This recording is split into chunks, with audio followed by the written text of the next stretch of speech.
Hallo zusammen! Willkommen bei German Tales. Möchtest du auf Deutsch denken und jeden Tag natürlicher sprechen? Diese Lektion wird dir genau dabei helfen. Heute zeige ich dir 5 einfache und effektive Wege, um auf Deutsch zu denken. Versuche gut zuzuhören und wiederhole die Sätze nach mir. Bevor wir anfangen, hier sind 3 nützliche deutsche Wörter aus der heutigen Lektion. Denken bedeutet to think. Lernen bedeutet to learn. Sprechen bedeutet to speak. Jetzt fangen wir an. Mein Name ist Anna. Ich lerne seit einem Jahr Deutsch. Ich mag diese Sprache, aber manchmal ist sie schwierig. Mein Ziel ist es, auf Deutsch zu denken. Ich habe einige einfache Wege gefunden, die mir helfen. Hier sind 5 Wege, um auf Deutsch zu denken. Erstens. Fülle mein Leben mit Deutsch. Ich versuche jeden Tag Deutsch zu sehen und zu hören. Ich habe die Sprache meines Handys auf Deutsch geändert. Es ist nicht einfach, aber ich lerne jeden Tag neue Wörter. Ich lese einfache Nachrichten und kurze Texte auf Deutsch. Ich verstehe nicht alles, aber ich schaue mir Bilder an und versuche die Bedeutung zu erraten. Manchmal schaue ich Wörter in einem deutschen Wörterbuch nach.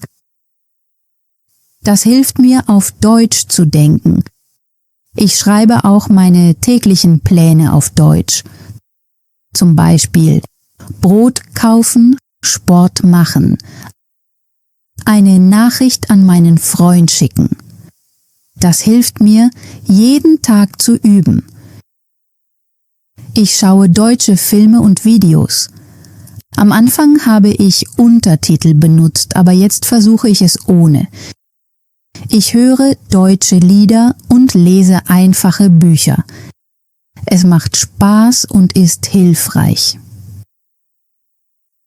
Zweitens. Denke abends über meinen Tag auf Deutsch nach. Jeden Abend denke ich auf Deutsch über meinen Tag nach. Ich stelle mir einfache Fragen wie: Was habe ich heute gemacht? Zum Beispiel: Heute Morgen bin ich um 6 aufgewacht. Dann habe ich geduscht. Ich habe Kaffee getrunken und Brot gegessen. Danach bin ich mit dem Bus zur Schule gefahren. Es war voll. Im Unterricht habe ich mit meinem Lehrer gesprochen. Mittags habe ich ein Sandwich und einen Apfel gegessen. Am Nachmittag bin ich im Park spazieren gegangen. Am Abend habe ich in mein Notizbuch geschrieben. Am Anfang ist es schwer, die richtigen Wörter zu finden, aber Schritt für Schritt wird es leichter. Ich kann mehr Details sagen. Manchmal träume ich sogar auf Deutsch und das macht mich glücklich. Drittens. Übersetze nicht zu viel. Früher habe ich alles ins Englische übersetzt. Jetzt versuche ich, das nicht zu tun. Wenn ich ein Wort nicht kenne, erkläre ich es auf einfache Weise. Zum Beispiel, wenn ich Zahnbürste nicht kenne, sage ich ein Ding zum Zähneputzen. Wenn ich spreche und ein Wort vergesse, benutze ich meine Hände, um es zu zeigen. Das hilft sehr.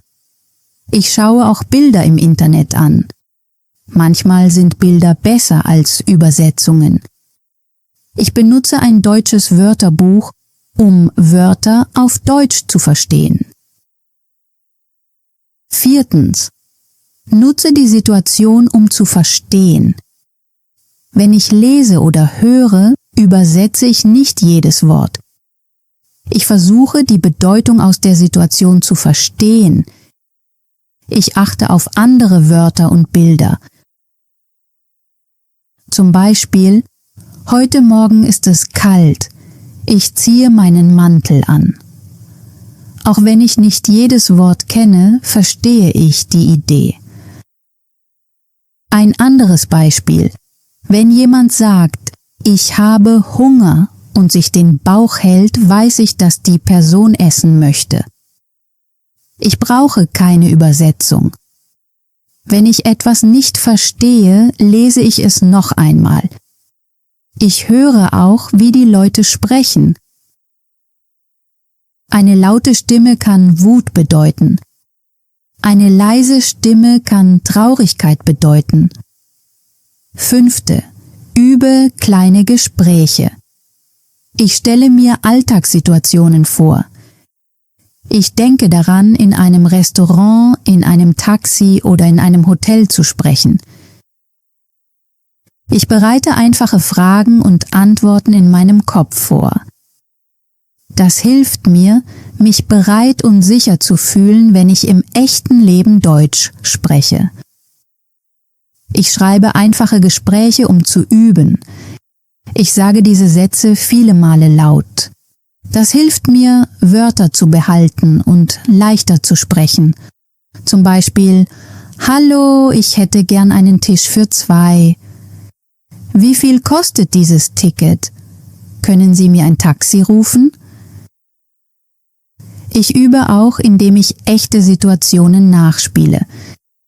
Ich spreche mit mir selbst, als wäre ich im echten Leben.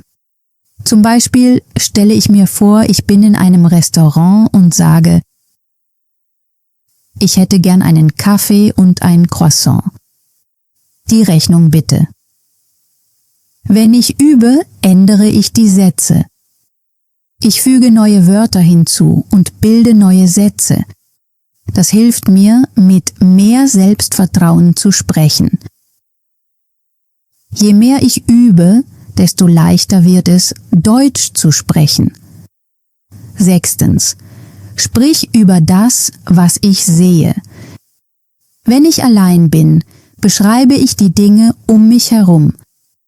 Das hilft mir, auf Deutsch zu denken. Ich schaue mir Gegenstände an und sage einfache Sätze. Zum Beispiel: Vor mir steht ein Tisch. Der Himmel ist blau und das Wetter ist schön. Später füge ich mehr Details hinzu. Ich spreche über Farben, Formen und Materialien. Der Tisch ist braun und lang, er ist aus Holz. Der Himmel ist hellblau mit weißen Wolken. Ich mache es auch lustig. Zum Beispiel: Meine Katze schläft den ganzen Tag, sie ist sehr faul. Mein Hund schaut mich an, er möchte Futter. Ich beschreibe auch, was ich gerade mache. Ich trinke heißen Kaffee, er riecht gut und schmeckt süß. Ich lese ein Buch über ein Abenteuer. Das macht das Üben interessanter. Je mehr ich spreche, desto wohler fühle ich mich, auch wenn ich allein bin. 7. Schreibe ein Tagebuch auf Deutsch. Ich schreibe jeden Tag in mein Tagebuch. Das hilft mir, meine Grammatik und meinen Wortschatz zu verbessern. Ich schreibe einfache Sätze über meinen Tag. Zum Beispiel: Heute war das Wetter schön. Ich bin in den Park gegangen, ich habe Kinder spielen gesehen. Ich schreibe auch über meine Gefühle und Gedanken. Manchmal schreibe ich neue Wörter, die ich lerne. Zum Beispiel: Heute habe ich das Wort Baum gelernt. Es bedeutet Tree auf Englisch. Das hilft mir, die Grammatik besser zu verstehen. Nach dem Schreiben lese ich meinen Text laut. Das hilft mir beim Sprechen und bei der Flüssigkeit. Je mehr ich übe, desto leichter wird es. 8. Beschreibe Bilder. Ich spiele ein kleines Spiel, bei dem ich Bilder beschreibe. Ich benutze Webseiten mit vielen Fotos. Ich schaue ein Bild an und sage, was ich sehe. Das hilft mir, auf Deutsch zu denken, ohne zu übersetzen. Zum Beispiel: Auf diesem Bild läuft ein Hund im Gras. Der Himmel ist blau mit ein paar Wolken. Eine Frau trägt ein rotes Kleid und geht auf der Straße. Am Anfang sage ich einfache Dinge. Dann füge ich mehr Details hinzu. Der Hund ist klein und weiß. Er sieht glücklich aus. Das Gras ist grün mit gelben Blumen. Manchmal erfinde ich eine kurze Geschichte. Der Hund läuft zu seinem Besitzer. Er möchte spielen.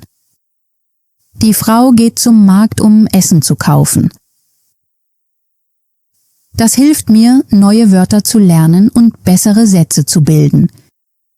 Ich versuche auch, verschiedene Adjektive und Verben zu benutzen. Mit diesen Methoden denke ich jeden Tag mehr auf Deutsch.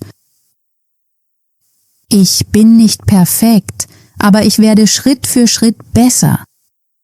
Ich lerne neue Wörter und freue mich über meinen Fortschritt. Ich lerne gern Deutsch und werde weitermachen. 9. Sprich mit Deutschsprachigen. Ich spreche mit Menschen, die Deutsch sprechen. Ich stelle einfache Fragen, um zu üben. Zum Beispiel frage ich nach dem Weg, auch wenn ich ihn schon kenne. Das hilft mir, echtes Deutsch zu hören. Es hilft mir auch, verschiedene Sprechweisen zu verstehen. In einem Restaurant stelle ich einfache Fragen zum Essen. Ich sage, was empfehlen Sie oder was ist in diesem Gericht? Das hilft mir, neue Wörter über Essen zu lernen. Wenn ich einkaufen gehe, spreche ich mit den Verkäufern. Ich frage nach Produkten und Preisen. Zum Beispiel: Haben Sie dieses Hemd in Blau? Oder woraus besteht dieser Pullover? Ich habe keine Angst, Fehler zu machen. Ich weiß, dass Fehler zum Lernen gehören. Die Menschen freuen sich oft, wenn ich ihre Sprache spreche. Sie sind freundlich und helfen mir. Je mehr ich spreche, desto ruhiger und selbstbewusster fühle ich mich auf Deutsch. 10. Übe so viel wie möglich. Ich versuche kein Englisch zu benutzen, wenn ich Deutsch sprechen kann. Ich spreche Deutsch, wenn ich allein bin, in der Schule, auf Reisen und mit meinem Lehrer. Wenn ich einkaufen gehe, spreche ich Deutsch mit den Verkäufern. Ich bestelle meinen Kaffee auf Deutsch, auch wenn ich Englisch sprechen könnte. Zu Hause spreche ich laut auf Deutsch. Ich beschreibe, was ich mache. Zum Beispiel: Ich mache Frühstück. Ich schneide einen Apfel und gieße Milch in meine Schüssel. Das hilft mir, auf natürliche Weise auf Deutsch zu denken. Mit meinen Freunden spiele ich kleine Rollenspiele. Wir tun so, als wären wir in einem Restaurant oder würden ein Hotel buchen. Wir haben Spaß und lernen zusammen. Ich versuche, Englisch nicht als einfache Lösung zu wählen. Manchmal suche ich ein einfaches deutsches Wort, statt zu übersetzen.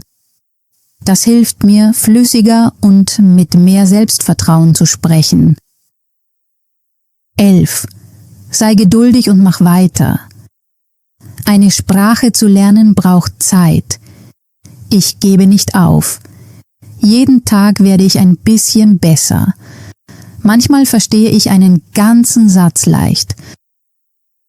Manchmal erinnere ich mich an ein schwieriges Wort. Jeder kleine Schritt ist wichtig. Ich konzentriere mich auf kleine Fortschritte. Ich höre besser zu, spreche klarer und mache weniger Fehler. Jede kleine Verbesserung zählt. Ich lerne neue Wörter und lustige Ausdrücke. einige deutsche Redewendungen bringen mich zum Lächeln. Zum Beispiel bedeutet Schmetterlinge im Bauch haben, dass man verliebt und aufgeregt ist. Fehler zu machen ist normal. Es gehört zum Lernen. Wenn ich einen Fehler mache, sage ich den Satz noch einmal richtig. Das hilft mir, mich zu verbessern. Auch Muttersprachler machen Fehler, also mache ich mir keine Sorgen. Mit diesen Methoden denke ich immer mehr auf Deutsch. Ich bin nicht perfekt, aber ich werde jeden Tag besser. Manchmal träume ich sogar auf Deutsch. Das zeigt, dass mein Gehirn die Sprache lernt. Ich spreche jetzt natürlicher. Ich bin zufrieden mit meinem Fortschritt. Ich lerne gern Deutsch und mache weiter. Gut gemacht, dass du diese Lektion beendet hast. Jetzt schreib in die Kommentare, welchen Tipp wirst du zuerst ausprobieren? Und kannst du einen einfachen Satz mit denken, lernen oder sprechen schreiben? Übe jeden Tag ein bisschen und dein Deutsch wird Schritt für Schritt besser.